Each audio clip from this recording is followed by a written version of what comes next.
Oh, preparing the live stream. 3 years later.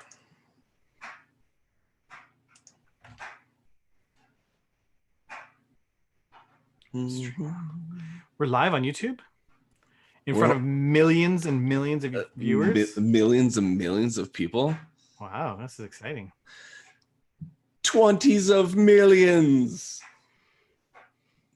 It's taking forever. Come on now. Oh, it says we're live. Oh, perfect. Yeah.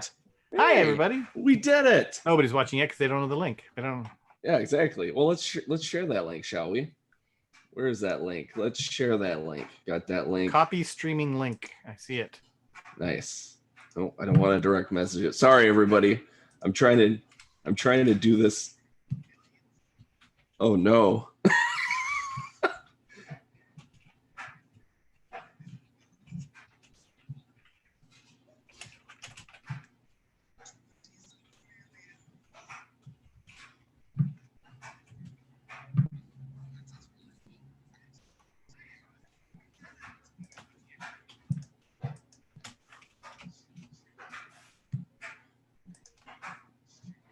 Okay, I shared it on my Off the Page Games Facebook, and now I'm just going to reblast it out on my own personal.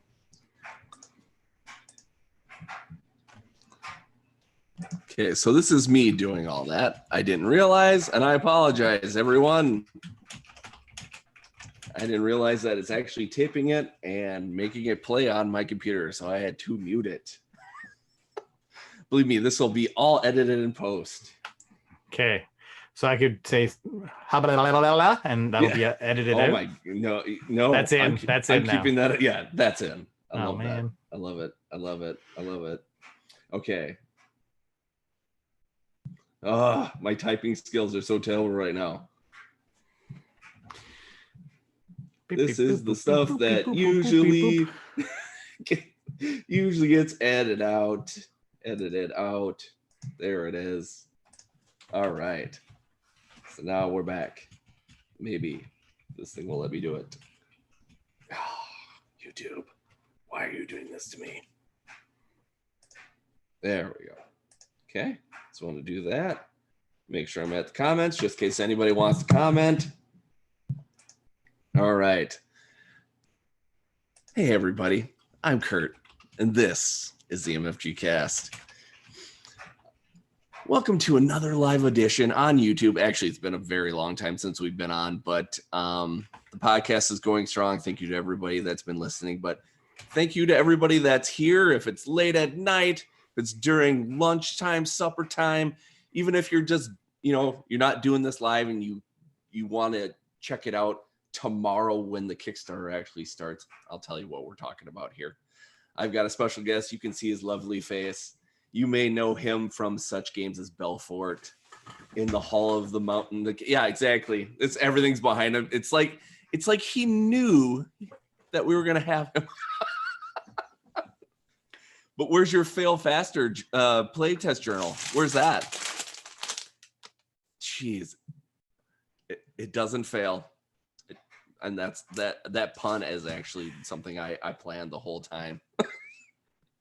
It's Jay Cormier. Hey guys, how you doing? Nice. I like how you just zoomed right down. Yeah, exactly. Hey, thanks for having me. This is fun. This is awesome. Yeah, no problem. And we're not here to talk about all those other games. Everybody knows about those. They're crappy anyways. That's right. They stink. Not really. But we are here to talk about Mind Management. That's going to be on Kickstarter tomorrow, March 3rd, 3/3/2020. Look at that. Boy, we've got everything. Oh, man. I don't even have to do anything. So see you later. No. So we're going to be talking about it. But before we do that, let's, the people that may not know anything about you, but I'm sure they do, let's talk about, how you got into gaming and why you decided to want to, publish games and make games. Like, why do that? Oh, yeah. Oh, man. I didn't want to publish games ever. And I'm serious. Sen Fung Lim is my longtime collaborator, designed many games with him. Now, a new one here in the Hall of Mountain King without him, but all these other ones here with Sen.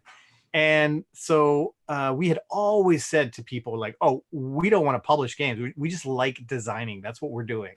And so that's been true. And because people would say this to any designer, why don't you just go on like, Shark Tank and, get some investors and just do it yourself, make a boatload more money, because that's where the money is in the world. Oh yeah. Board game publishing. Yeah, exactly. Board game anything. Yeah. Exactly. So we're like, no, we just like designing. Anyways, fast forward to the fact that we had a game that we partnered with Matt Kindt, who's the creator of the world of mind management in comic book form. And he liked one of our games, Acro Theory, which is down there. Oh, you can't see it.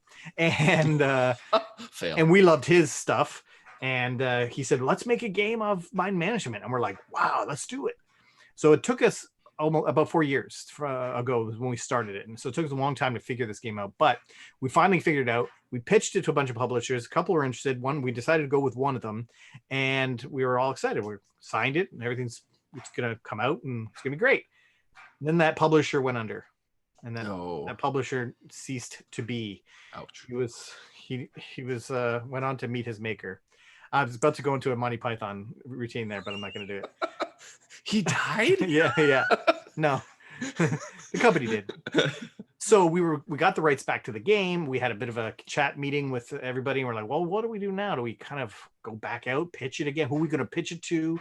We start the whole process again, and it was actually Matt Kindt. He's like, why don't we just do it ourselves? And I'm like, he's like, I'm the artist. I also have a graphic design background. I'll do all that. And you just publish it. And so Sen and I had a chat about it. And I've been working part-time at my real job for the last 4 years. They let me go down to part-time about 4 years ago, so I could focus more on the board game stuff that I do. And so I'm like, well, maybe I could. And I'm really trying to make board gaming a full-time career and job. And so maybe this is one way I could do it. So I figured after I learned a bunch last year with that Fail Faster journal, putting that on Kickstarter, about how to, contact manufacturers and how to do the shipping and fulfillment and all these kind of things, that I said, well, yeah, I'm going to do it. So that's the story. Very cool. Real quick. Yeah. So to publish something like this, to design a game like this, we've talked about this before with previous publishers of original IPs. You kind of have to be a fan of said IP for the most part, or at least know what's in the world to, come up with a game that fits that theme and, lives in that world. Was it something where, were you guys into mind management, or was it something that you just it was happenstance and then you decided to make this game? How did that shake out? It was this kind of deal happened in the middle of the run. So the comic story wasn't even over yet. And it was already my favorite comic of the last 20 years. Nice. Like he has another comic that it's called Super Spy that I love just as much. And it's for the exact same reasons. It's layered and a lot of twisty references and callbacks, and like really cool. And same with this one. It's just so amazing. So I jumped this is a passion project through and through. Like I'm just so excited about it. And when we met up with Matt 4 years ago at Gen Con, he was that guy, that guy / girl person, but he was a guy, so I said guy, where they just got into board gaming in a big way. Like they just discovered this world of board games, of modern board games. And so he was at Gen Con with 2 giant bags full of like games and walking around like buying everything. It was like, that looks awesome. And so he was just so excited that one of his properties could be turned into a game. He's so passionate about it that him and I are just trying to milk this as far as maximizing and taking advantage of the medium. It's something he does in the comic book a lot, is really takes advantage of the fact that it's a comic book in all ways that it's even hard to imagine how he does it sometimes. And we want to do that with board games. We're going to try to surprise a bunch of people by how much we're taking advantage of this medium. That's awesome. So you're talking about, being a big fan of a couple of his comics. So were you originally a big comic book fan? Yeah, tons. Huge bookshelf full of, and my wife knows a whole bunch in storage as well. So between that and the board games, do you have any room in your house? There's some video games downstairs. No. All of the necessities, of course. Yeah. It all has to fit in this one little office room that I have. So without spoiling the game too much, why don't you tell us about what the what the story of Mind Management is, not the game, but the actual comic book series. Oh, and there's no spoiling of the game. And what's I want to say right off the bat here, what's kind of one of our goals with making this game is we wanted to make it accessible to people that have never heard of this comic, because we know that it's the people that read it love it pretty much, I think unanimously. I don't know, but the people that have never heard of it, we don't want them to shy away from this going, oh, I've never heard of that comic, therefore I won't look at the game because it's not for me. So we never wanted that. We wanted to make a really cool game, and then here's a game, and then like maybe later you're like, oh, this is a comic book, cool, then maybe they'll be interested in reading the comic afterwards. So we want to make sure that that was set up. But the basic, very core concept of the whole series, even though you don't necessarily even understand this in the first graphic novel of the comic book, but the whole story is that Mind Management is an organization that recruits psychically tuned individuals and trains them up further with more psychic abilities to kind of shape world events in certain ways. And that seems all well and good, but of course, absolute power corrupts absolutely. And they start to kind of do things that benefit them more than maybe the world. And so some of those agents that work for Mind Management splinter off from Mind Management, and they want to take Mind Management down.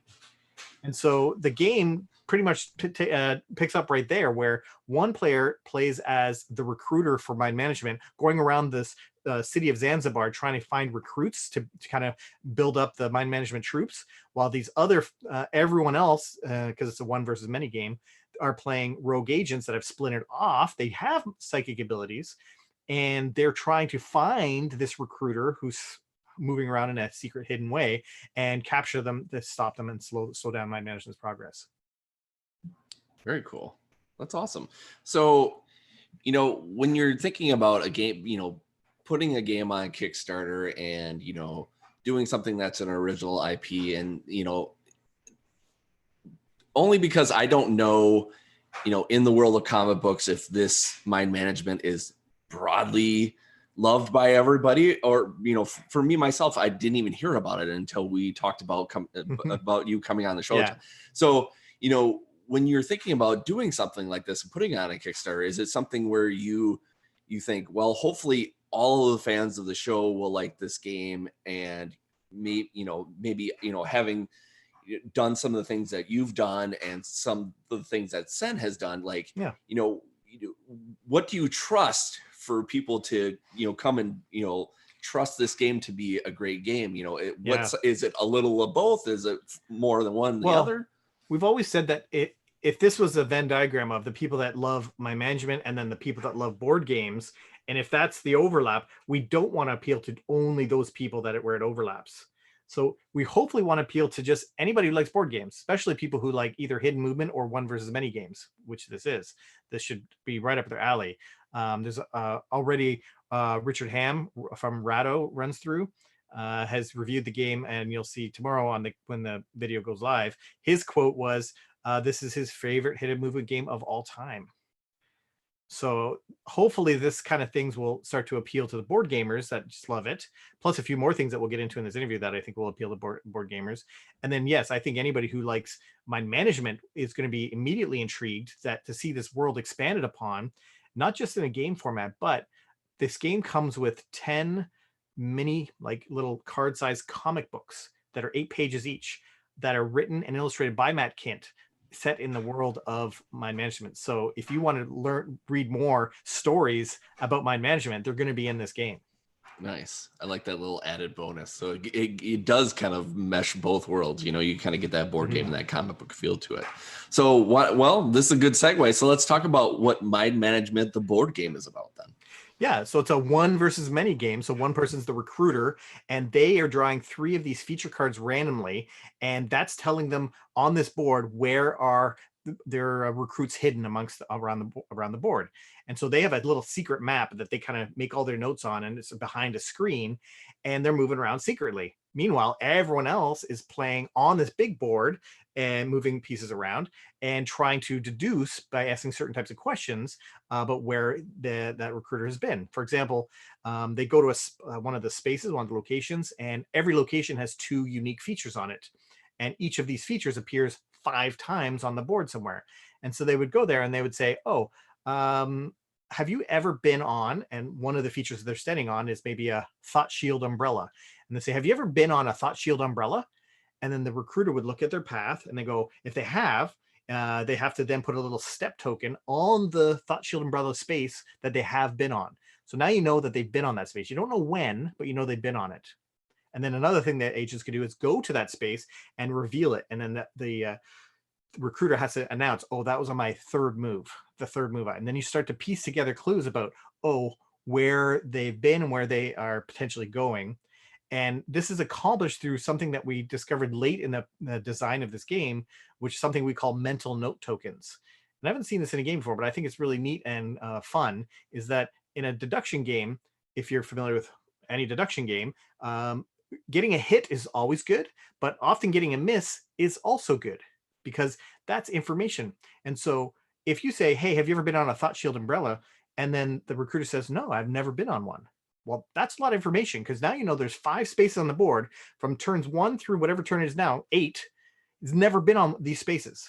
So you get these little dry erase tokens, and you can write information on these dry erase tokens, like from turns 1 through 8 and an X, and put them on all 5 of those spaces. And every time you get a miss, you're getting 5 pieces of information of where he's never been.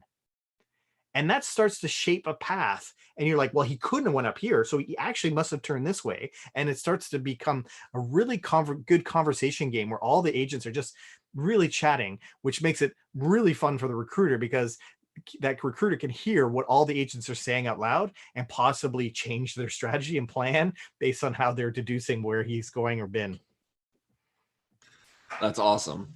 Well, and one of the unique things of this game, which I think is really awesome, and I'd like you to talk about, is you actually have a shift system, which actually changes the game up a little bit. So you're not just playing the same game over and over again. It kind of throws a little wrinkle into it. So tell us about that. Yeah, I'm actually going to tell you about it by giving you a little history about how it came to be, because it's pretty interesting. Nice. So when Seth and I were designing this game and we would play test it, he lives in a different province than I do. I'm from Canada. And so I'm in BC and he's in Ontario. And so we'd have our own playtest groups. And so as we would play, test the game, as is the case with a lot of one versus many or any asymmetrical game, playtesters would often be like, oh, this side is way better than this side. Oh, this, and et cetera, et cetera. And so then we would have to be like, oh, you're right. Maybe we have to give this side a little bit more. Maybe we'll let them do this too on their turn. Yeah, that'd be cool. And then the next time people be like, well, you know what? This side now needs a bit of a boost because this, and on top of that, they're getting used to the system because they play it every week during playtests. And so they want more out of it, more challenges and everything. So we kept adding and adding and adding. And then we took the game to the Gathering of Friends, which is a convention in Niagara Falls every year that Alan Moon puts on. And we had a whole bunch of people play test it. And one of them was Matt Leacock, and designer of Pandemic, if for those that don't know who that is. And he I'm not going to say he hated it because that's strong, but he basically, it broke his brain.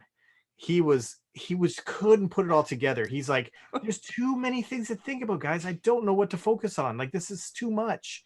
And that made us really realize that we had a bit of confusion creep where we had the basic game, but because we kept layering on all these fixes to what our playtesters wanted, because they understood the core system more and they wanted more and more and more, and we kept giving it to them, it became just way too complicated to jump in for a new player. And it was like the big learning moment for us. So we had to like scale it way back, but we were so sad because some of these components were so cool. We're like, this is such a cool thing, but we got to take it out. And that's kind of what led us to this idea of like, what about, at the time, legacy?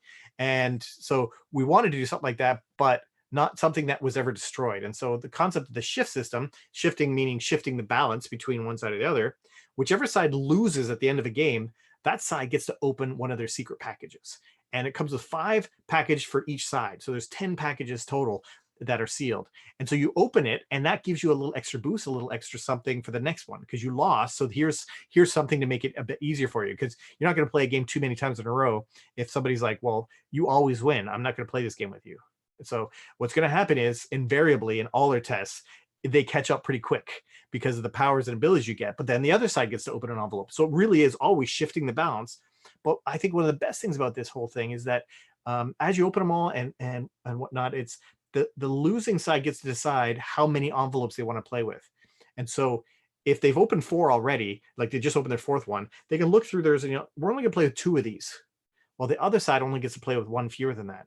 So you can actually, it's actually the game is so replayable because of how many you choose to play with, which ones you decide to play with.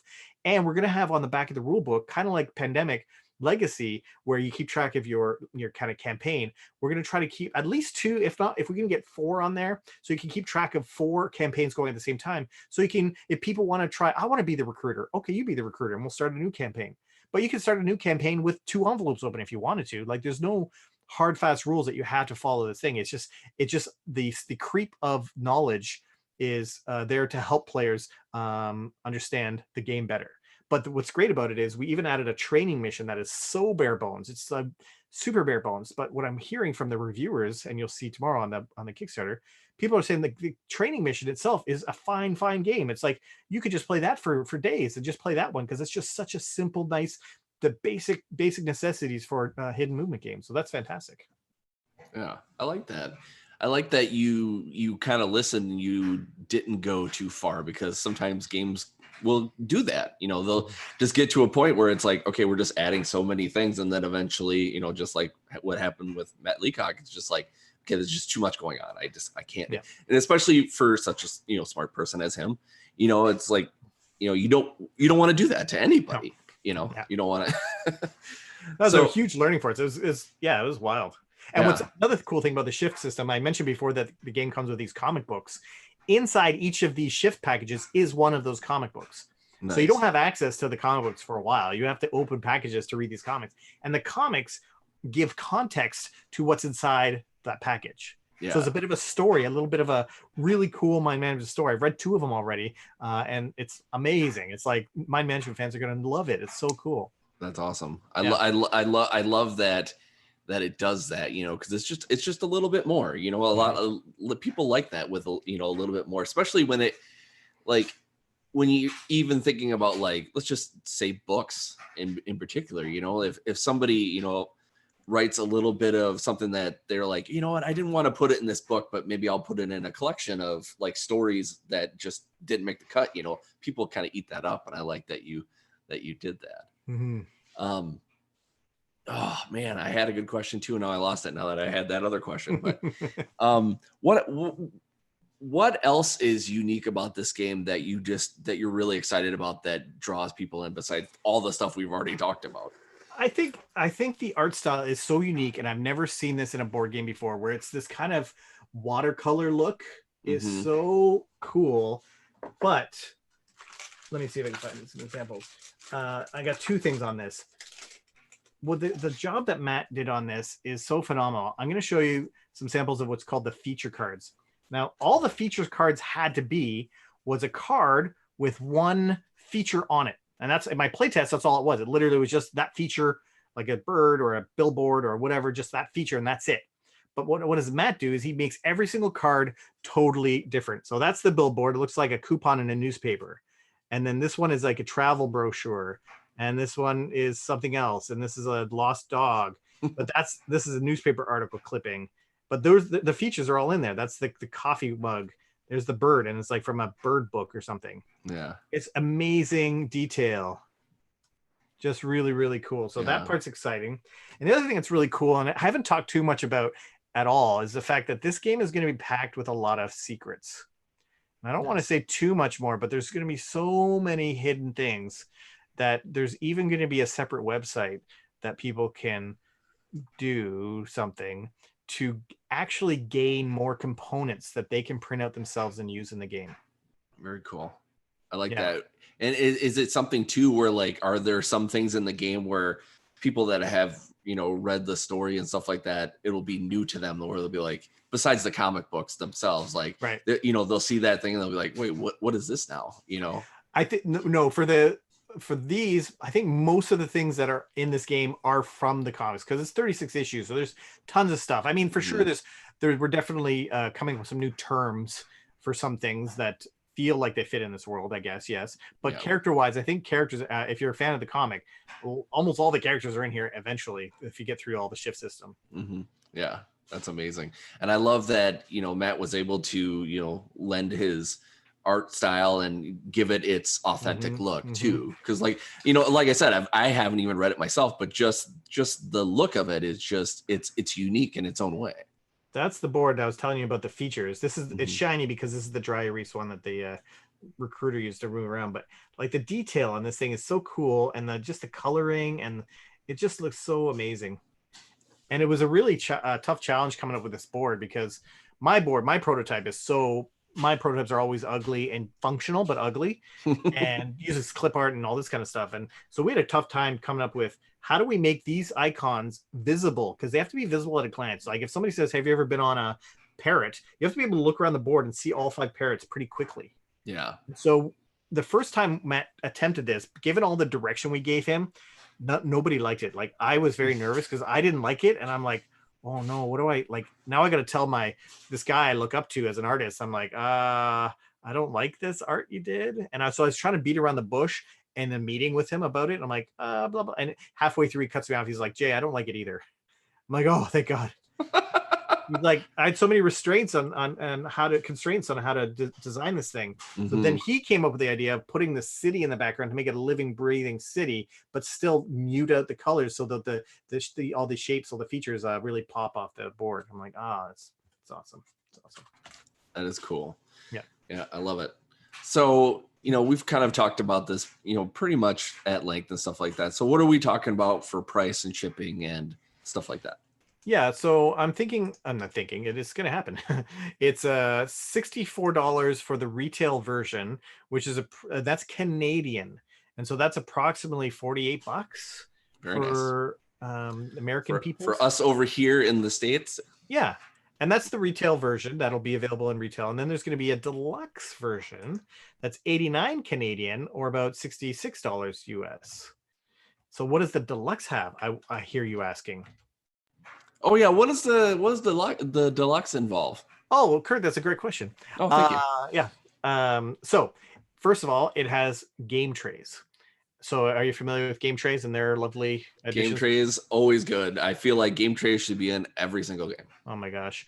What's so great about them is that not only is it they just come up with clever ways of storing everything, so everything just kind of fits perfectly and it looks so solid and nice. They make the games easier to play, which is so like you just have to take out trays and are like, oh, we're set up, we're ready to go. You don't have to open all these little baggies and all this kind of stuff. Now, this game doesn't have a ton of bags or anything like that, but what it does have is these shift systems, and we had a really tough time coming up with a way that accommodated my desire to how the game's going to have to work. Is every time you play the game, you're gonna have to look at all of the shift systems, the ones that are open, and choose from those. I'm like, I got 4 open. I'm going to choose these 2 to play with. What are you going to play with? I'm going to choose these 2, blah, blah, blah. And you're going to play that way. And so the first system they came up with was some sort of in a box kind of packed together. And I'm like, then you have to take them all out and stuff like that. And so they came up with this really cool folding wallet thing. It's unbelievable when you see it on Kickstarter tomorrow, where it's all packed like this, and then it folds out, and there's a flap with a giant image on either side, and then the flaps fold out again, and there's these 2 trays, on the 5 on this side and the 5 on this side, and it's super cool. And all the trays are game trays as well, with that are sealed, and it's the first time they've done any of these kind of sealed package legacy type games, so they're excited that they could innovate and do something really cool with it. So that's one thing that Deluxe has. The second thing is the game comes with a screen so that you can hide behind, the recruiter can hide stuff behind, with amazing art from Matt Kindt on it. But the retail version is kind of like this, just a card screen, just a normal screen, whereas the deluxe is going to be more like a Mysterium or something like that, where it's an actual board, Nice. Visible board, but it's also going to have pockets on the inside, so you can keep the 4 cards you need to see visible at all times for you as the recruiter. Oh, very cool. That's cool.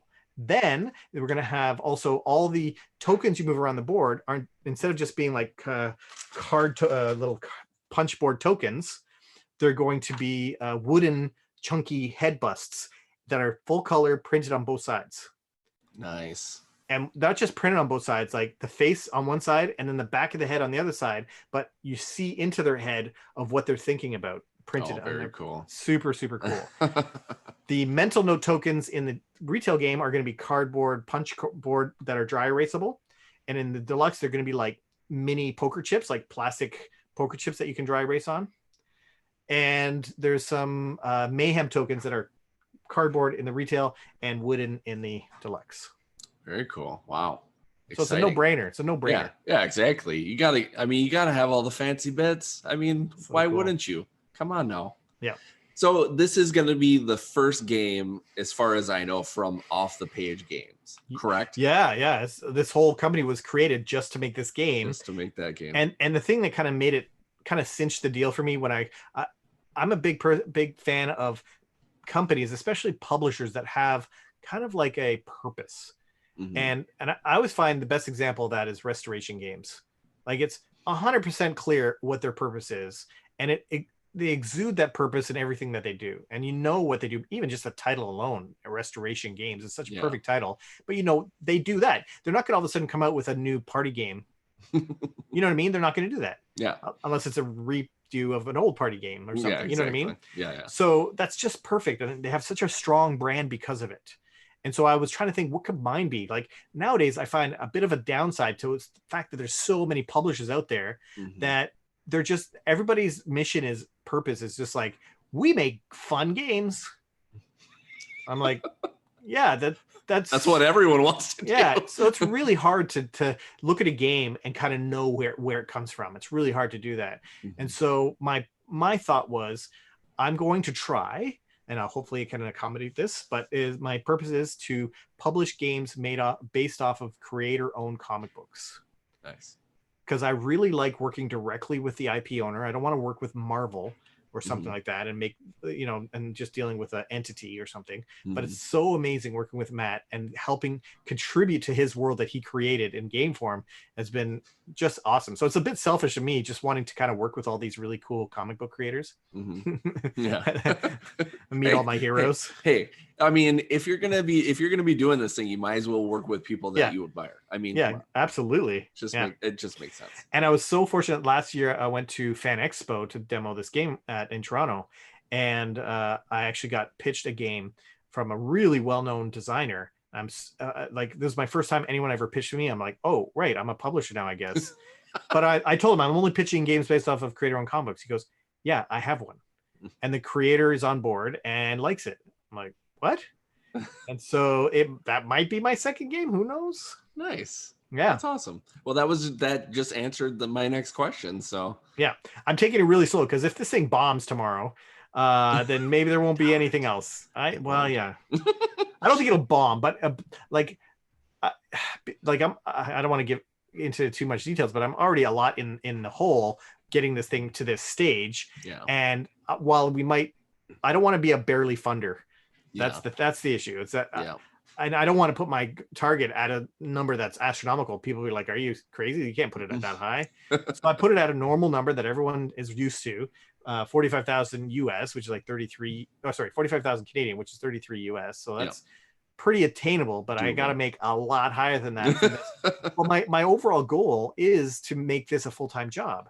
Yeah. So I'd love to be able to make, not only publish more games, but I'm still designing more games. We just had in this last, In the Hall of Mountain King just came out retail like 3 weeks ago. So that's now available in retail. We just had a Scooby-Doo game announced that's coming out later this year from the USAopoly. We had a WWE game announced that's coming out later this year.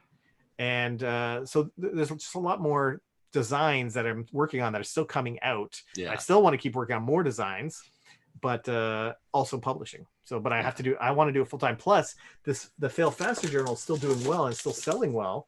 I have started working on a game design workbook that's kind of going to act like a textbook / interactive exercise workbook that'll help take people through the exercises of learning about game design and take them through a process of designing a game through the book. And then that's my next project, but I'm not even halfway done writing that. So I need more time to work on that as well. Yeah. Very nice. Wow.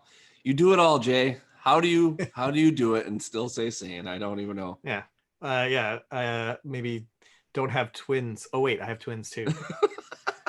3-year-old twins sleeping nicely. Well, I laugh. So this doesn't even pertain to anything right now, but I'm gonna say it anyway. So I'm looking you up, and I want to find past interviews just so I can get a feel for you and stuff like that. And that's professional right there. Oh yeah, exactly. Yeah. And then somebody post a video of you being an MC for all these companies, Best Buy and stuff like that, and just a put together video. And I just see you working your magic, and I'm like, wow, this guy just has too many things going for him. I tell you.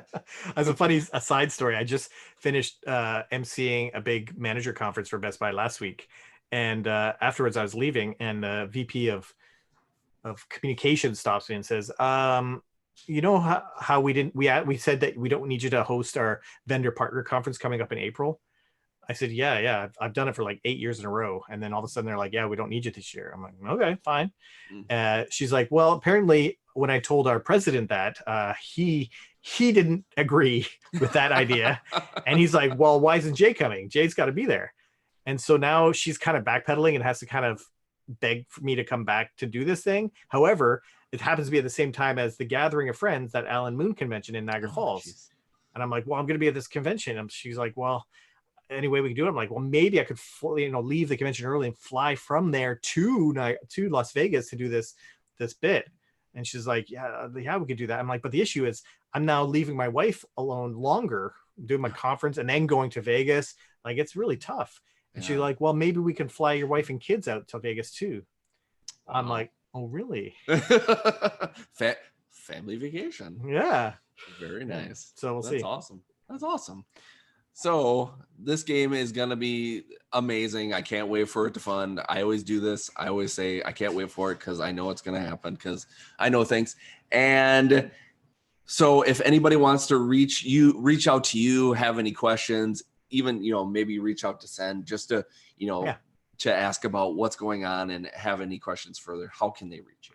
Like the Facebooks and the Twitters is I respond to those like almost immediately.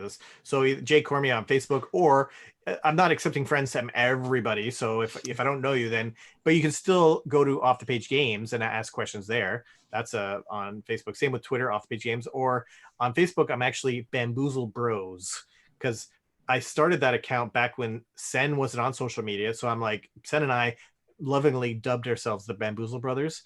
We've never like advertised it. Like we never put it on a game box or anything like that, but it was the name of our website. And so on our website, we kind of detailed the process we took to get our first game published, and we put it all in a step format. And there's like 33 steps on bamboozlebrothers.com on how to get your game published.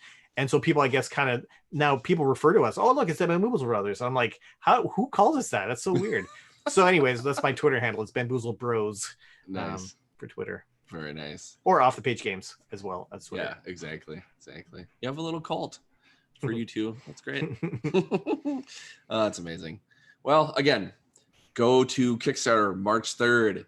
Make sure you fund Mind tomorrow, Management. or that's like anybody listening to this like in the future. That's yesterday or the day before. Yeah, exactly. Yeah. That's why I always say March 3rd, because I'm like, we're live yesterday on that, blah blah blah. But 2020, just in case 20 years from now. Exactly. Yeah. Oh yeah. Someone at 30 is really mad. But yeah, thanks to Jay for coming on and talking with us about it. Yeah, you betcha. We'd love to have you on again to talk about other things, because got so many darn things going on. It keeps happening. Jeez, why are you doing that to yourself? Because it's fun. And fun. Yep, exactly. All right. So until next time, I'm Kurt. And I'm Jay. This was. Oh, yeah. That's Jay. I felt like I had to say that.